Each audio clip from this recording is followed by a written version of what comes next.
Alhamdulillah, hamdan katsiran thayyiban mubarakan fi. Asyhadu an la ilaha illallah wahdahu la syarikalah wa asyhadu anna Muhammadan abduhu wa rasuluh. Alhamdulillah, ikhwatu fillah, kita kembali lagi di pelajaran malam ini.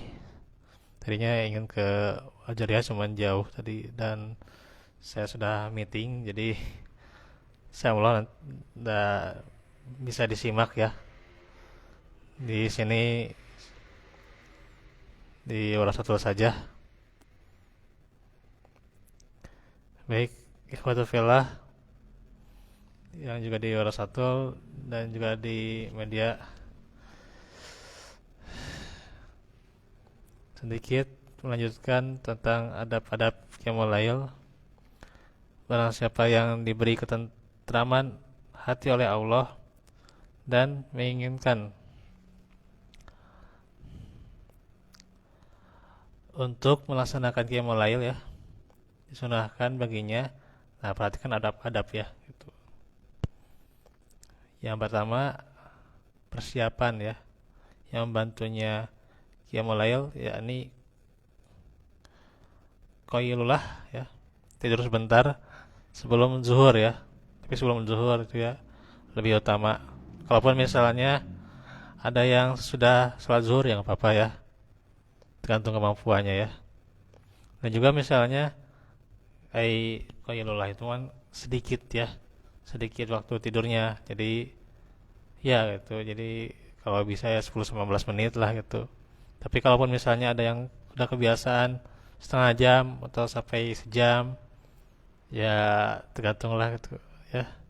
Tergantung, kadang susah gitu ya. Udah capek tuh ya gitu ya.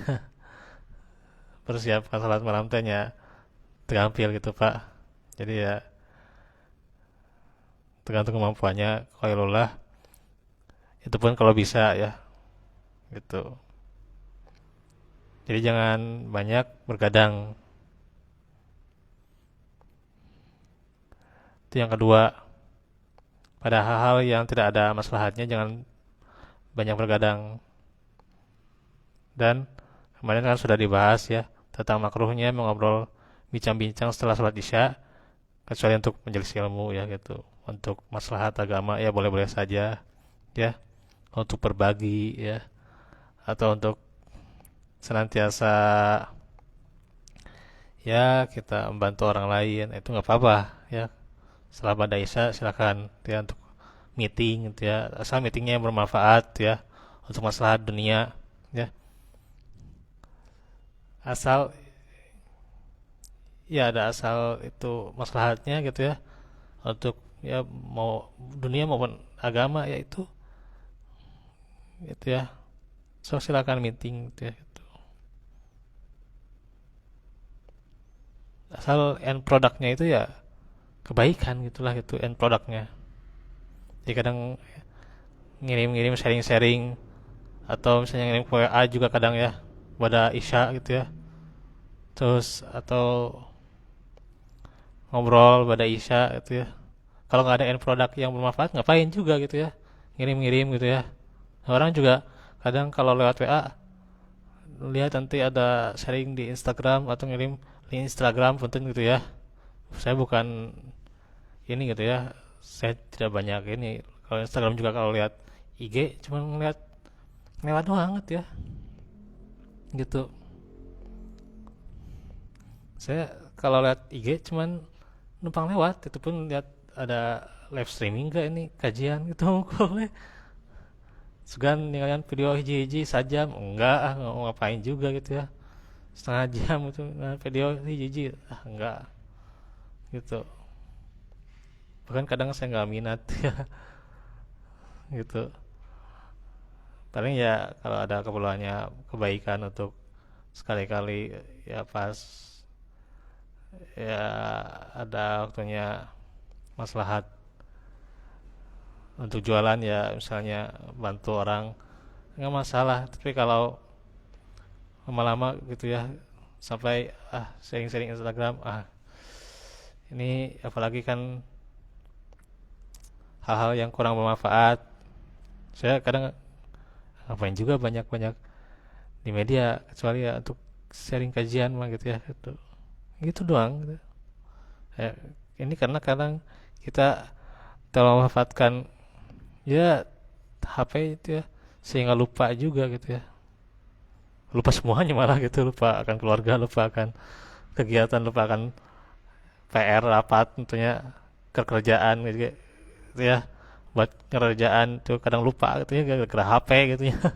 Nah, itu kan kadang jadi hal sia gitu ya, gitu apa maslahatnya ketika itu ya. Nah ini kemudian juga yang pertama kali harus dilakukan oleh orang yang sangat ngantuk dan ingin tidur nyenyak adalah tidak terlalu berlebihan bersikap mewah dalam masalah tempat tidur ya, karena empuknya tempat tidur akan menjadi sebab banyak tidur ya, lalai dan sibuk dari melaksanakan kebaikan gitu ya, gitu.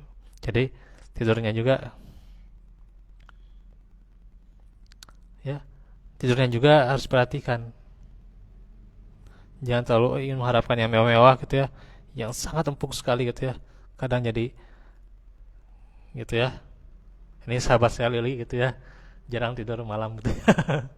Tuh jangan tidur malam, maksudnya beliau tuh jangan tidur malam di tempat yang sangat empuk gitu ya. Gitu.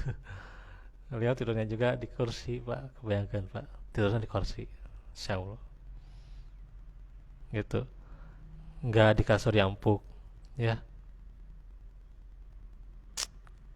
Jangan terlalu berharap yang mewah Pak, kecuali yang memang maslahat buat kita, yang dibutuhkan, yang diperlukan oleh kita, silakan, itu nggak apa-apa ya, untuk sekolah, untuk kebutuhan dia yang mewah sedikit nggak apa-apa. Tapi kalau untuk bermewah-mewahan ketika itu hal yang nggak diperlukan, wah itu kadang ya, kadang jadi sia-sia gitu ya, sia-sia. Makanya kan para ulama memberikan saran untuk zuhud ya, itu bukan kita meninggalkan dunia, bukan, tapi kita maksudnya di dunia ini yang diperlukan saja gitu ya, gitu, yang dibutuhkan saja. Nah gitu, termasuk juga masalah tidur, tidur ya seperlunya aja gitu ya, jangan banyak tidur gitu ya. Seperlunya, ngantuk gitu ya, lemes gitu ya, nggak apa-apa tidur gitu ya, lemes mah gitu, so manfaatkan tidur gitu ya. Terus jangan dipaksain juga, misalnya orang yang lagi tidur kan dibangunin gitu ya, siapa jadi dia kan emang lagi butuh tidur gitu ya, lagi butuh tidur siang-siang, kadang misalnya di waktu yang emang dia lagi tidur tidur gitu ya, gitu udah capek pisan gitu kadang gitu ya. Jangan, kan kada apa, punten, kata sebuah peraturan tuh ya, saya lupa.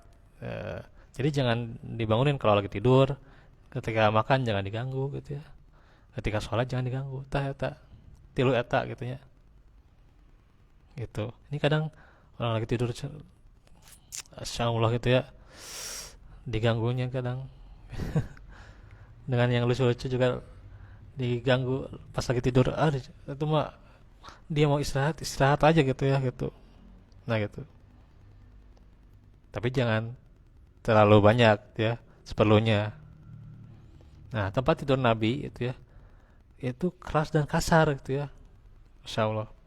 Dan diriwayatkan dari Umar bin Khattab, ia berkata, saya datang menemui Rasulullah sedangkan beliau sedang berbaring di atas tikar tuh segitunya ya. Saya pun duduk, kemudian beliau menggelar kain sarungnya itu di atas tempat tidur itu ya, di atas tikar itu, Masya Allah. Tidak ada alas yang lain selain sarung itu, dan ternyata tikar itu sudah membekas pada lambung beliau, Masya Allah, segitunya gitu ya. Dari Aisyah radhiyallahu anha, dia berkata, sesungguhnya bantal Nabi yang digunakan untuk tidur pada waktu malam terbuat dari kulit yang disarungi kain. Masya Allah, ngeri Pak ya, ngeri gitu. Maksudnya kita akan, aduh, membuat kita sedih gitu ya, gitu. Jadi buat kita itu mengerikan. Kenapa mengerikan itu? Maksudnya karena kita banyak dosanya gitu. Banyak dosanya ya. So kita lebih banyak tidur malah gitu Pak, ya gitu, lebih banyak tidur dan tidurnya juga di waktu yang enak, dan tidur di waktu apa, punya itu ya, punya kasur yang empuk Masya Allah. Tapi Nabi, aduh, malah kita jadi banyak dosanya nih melewatkan sholat malam tuh ya. Alhamdulillah ya masih sholat malam apa gitu ya. Nah, maka ketika akan tidur ya, niatkan kita untuk qiyamul lail ya, dan juga berwudu sebelum tidur. Ini salah satu faedahnya. Dan tidur dengan menghadap miring ke arah kanan. Nah, kalau khawatir tidak bisa bangun malam, maka hendaklah laksanakan sholat witir sebelum tidur ya. Nanti saya utarakan dalilnya, tapi ini waktu ya. Dan juga berzikir kepada Allah ketika hendak tidur.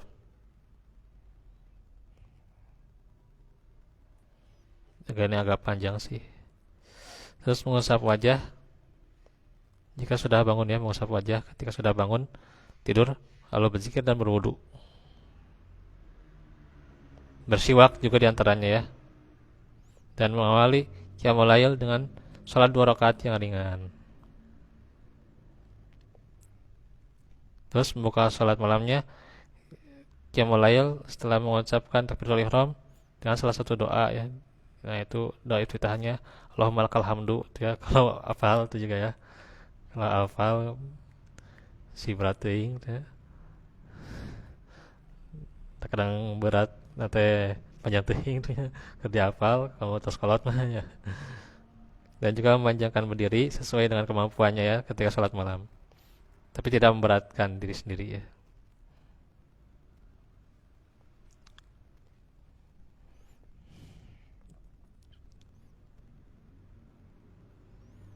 Um,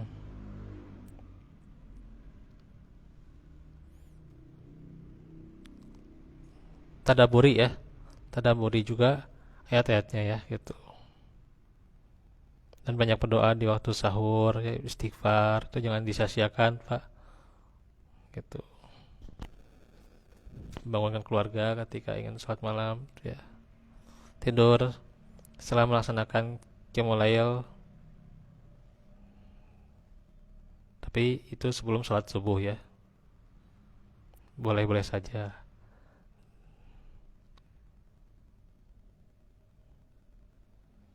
Tapi dibenci kalau dia qiyamul lail kemudian ditinggalkan qiyamul qiyamul lail itu ditinggalkan ya. Nah, itu dibenci ya.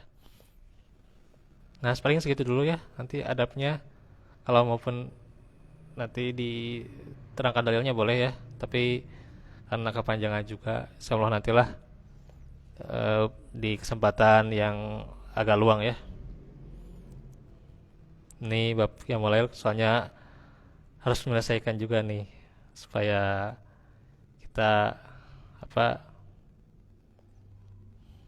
dan intinya mah kembali lagi pada hatinya gitu. Terdorong tidak untuk yang mulai ya katanya, atau masih yang sia-sia, aduh tong ya, sia-sia menyanyiakan malam, tidak sholat malam, bahkan telat sholat subuh, ini bahaya ya. Begitu saja, ikhwatu fillah, barakallahu fikum, wa'afu minkum, rabbana atina fid dunya hasanah. Aku lakukan bihada wa astaghfirullah li wa lakum. Assalamualaikum warahmatullahi wabarakatuh.